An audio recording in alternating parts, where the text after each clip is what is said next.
ठिकाणी प्रश्न बघा, 4 9 16, 1 4 9 9 16 आणि प्रश्नचिन्ह.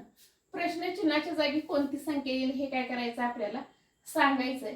या ठिकाणी बघा 2 चा वर्ग 4 या ठिकाणी दिलेला आहे. या ठिकाणी 3 चा वर्ग 9 दिलेला आहे.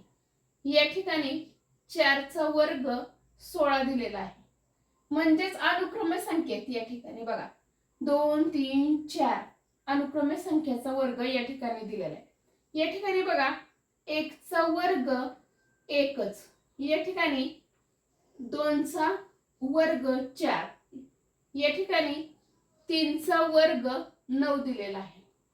मग या ठिकाणी बघा पुन्हा 9 आहे. मग या ठिकाणी काय होईल 3 चा वर्ग 9. या ठिकाणी 4 चा वर्ग 16 येईल. मग आता या ठिकाणी प्रश्नचिन्हाच्या जागी कोणती संख्या येईल. आता या संख्या आहेत त्या अनुक्रमे संख्येचाच वर्ग आहे 3 4. मग या ठिकाणी काय येणार आहे तर 5 चा वर्ग 25 ही संख्या येईल. म्हणजेच पर्याय क्रमांक 4 हे काय होईल या प्रश्नाचं उत्तर येईल.